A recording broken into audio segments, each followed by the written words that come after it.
Hello everyone, Father Andrew Dickinson, pastor of Sacred Heart, with you with a little report on our first ever State of the Parish, which happened on Wednesday, May 19th. Very happy to give you a little report, an executive summary, if you will, on that wonderful night.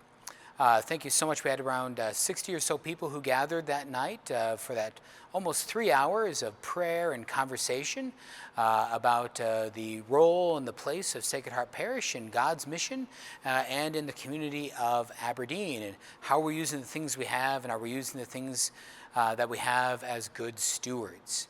It was a great time, a lot of feedback. We had a great time then on Thursday, myself, Thomas Escrow, Kiara Wang, Father Michael Kapperman, going over everyone's input from that, and have just a few take-home things, and then a few requests or asks from us for you, the parishioners of Sacred Heart, as we go forward. The few takeaways are, first of all, you are starting to notice some of the things we talked about in our book study of that transition from Christendom to apostolic mission. What do I mean by that? A couple of the common responses, frequent responses, were about areas of the mission that we need to grow into here at Sacred Heart. Things like our welcoming of new people into the community. Now, that's something of a changing world that we live in. Now, it used to be that people would come into town and they'd probably be here for a generation, maybe several generations, all living in the same place, right? You take your job and you're going to work with St. Luke's Hospital for the rest of your life. And maybe your kids are going to grow up here, and then have their own families here and live here. In this world we're in now, that's changing. People don't put down roots in the way that they used to. So we need to be more attentive, not necessarily even in our programming, but just in our hearts and minds as parishioners of Sacred Heart, and welcoming the new people that come in. At the same time, we're getting more sensitive to these things of Christendom and apostolic mission.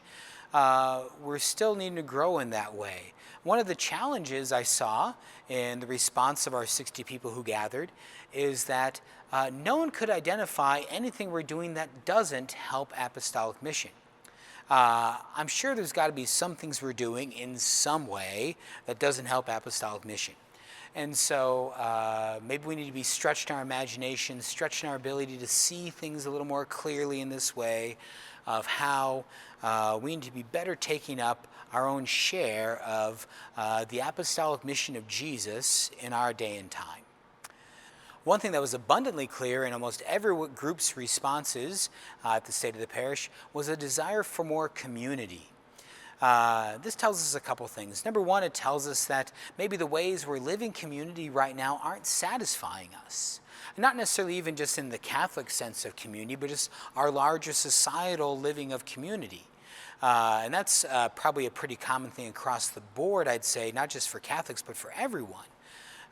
We, in theory, are more connected than ever. Hi, talking to you through YouTube, Facebook, whatever this is. But we feel lonelier maybe in some ways than we ever did before. So we need to be more attentive to how we live community. Now, there's different ways we could try to do that, to manifest that here at Sacred Heart. But the best way would be for you to be more attentive to things, right? For you to embrace that. And we're going to help you. We're going to do some things with that. But we just want to make sure that you are embracing that idea first. So when we offer you things that would build community, whether it's a non-mass gathering, whether it's something after a mass, a social gathering of some sort, take advantage of it and invite others to it. Take advantage, invite others to it, and even a third thing, to then meet people you don't know. Take that risky conversation to meet someone you don't know. A fourth takeaway, so that Christendom and Apostolic Mission movement, that we're still not quite seeing it, that need for community. Fourth point would be, then how can we help you better live that community and better live that exterior mission? And so we're going to pay more attention to helping you, giving you tools, attitudes, skills about how do I reach out to someone else? How do I invite someone to Mass? How do I invite someone to a social event? How do I meet new people? We're going to help you with this, because this will help the whole church to prosper and to grow and be better. The final takeaway then that we receive from your feedback at the State of the Parish night is that we're going to be more strategic in what we do and how we offer things. That we always want to be offering things, whether it's programming, events, opportunities. We're going to really probably make a push in the next year or so here at Sacred Heart to be equipping you for apostolic mission so that you can have tools, confidence, competencies, things you feel comfortable with in order to expand the reach of the Catholic Church here in Aberdeen. Well, those are our kind of executive summary takeaways and from that night. And then I also want to give you 5 little challenges or 5 things we're going to ask you to do going forward from the State of the Parish night. The first thing we're asking you to do is not to rely on myself, Father Kapperman, Thomas, or Chiara to keep this going. A lot of those of you who came said it was wonderful, you enjoyed it, and we think that's great. And some even said, we should do this more often. And we will. This is going to be an annual thing, the State of the Parish. Look forward to adding it to St. Mary's, to Sacred Heart Westport, to the Newman Center. But you can have these sorts of conversations on your own. I give you full permission to have these sorts of conversations on your own. Bring your fruits to me. Bring me into them from time to time, but have them on your own. Reach out to other people from maybe your little parish at your Mass time, right? Maybe you're a 5 o'clock Saturday night. Maybe you're 11:30 Sunday morning person, right? Get some people together. Maybe get together some people that go to different Mass times at Sacred Heart and continue some of these conversations. How can we better help the mission of Sacred Heart to grow? Okay, I want you to have these conversations without me. Okay, behind my back, in front of my back, whatever way you want to have them, but let's make this mission grow. A practical ask would be to help our staff, free up our staff to do that training, right? So I said we want to be more strategic, we want to give you some offerings that are going to help you to be able to reach out to others. That means we're going to need some help for specifically Thomas and Chiara. So this is 2 asks right here, to help Thomas, to help Chiara, to free up their time to be helping you on these larger things. Okay, simple ask for Chiara. Right now, one of the things that she's kind of taken on herself is taking care of altar linens, which is about a weekly task that she has to do of ironing altar linens after the priest or the deacon have purified them. So maybe you don't have the energy or the effort to go out to be spreading the gospel in your neighborhood, but maybe you can support us in doing that, and that'd be a great way. Same thing with the help we're asking for Thomas.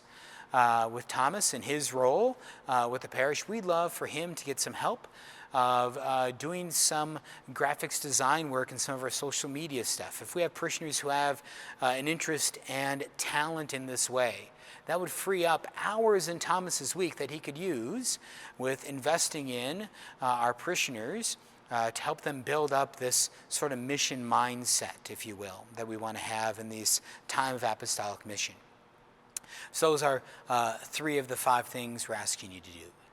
The final 2 things we're asking you to do is I'm looking for some young adults in the parish. So starting in July, we're going to receive into the parish a full-time missionary from the diocese in a program called Lumen Christi. They'll be doing full-time and year-round work. Not just summertime work, but year-round work with young adults in Aberdeen and in the surrounding areas. So to prepare for that, we need to get a crew of some young adult volunteers to be willing to be resources to help Sierra Thompson, this new person coming from the diocese, to do that work. And so maybe if you are a young adult and you say, I wish there was more things for my age group here at the parish, you're in luck. We're going to try and do it, but we're not going to do it for you. We want you to help us with that. And the 5th thing would be, make a commitment today to 10 minutes more of silent prayer. Make a commitment today for 10 more minutes a day of silent prayer. Maybe you're doing 0 right now, do 10. Maybe you're doing 10 already, do 20. You're doing 30, do 40. You see what I'm saying? If you're already at an hour of silent prayer a day, perfect. That's great. And to do silent prayer each day, maybe you're going to need some help and some encouragement. That's fine. Talk to myself, talk to Father Kapperman, talk to Thomas, talk to Chiara. We'd be happy to set you up with some ways to do silent prayer. All authentic renewal in the Catholic Church comes rooted in prayer. And so our desires to renew and expand our mission here in Aberdeen have to be rooted in prayer. Well, I am just thrilled about everyone's participation and prayers supporting the first ever State of the Parish. And hope this little executive summary and 5 little asks helps to encourage you in your own share of the Catholic Christian life here in Aberdeen. I'm Father Andrew Dickinson, your pastor at Sacred Heart. God bless you.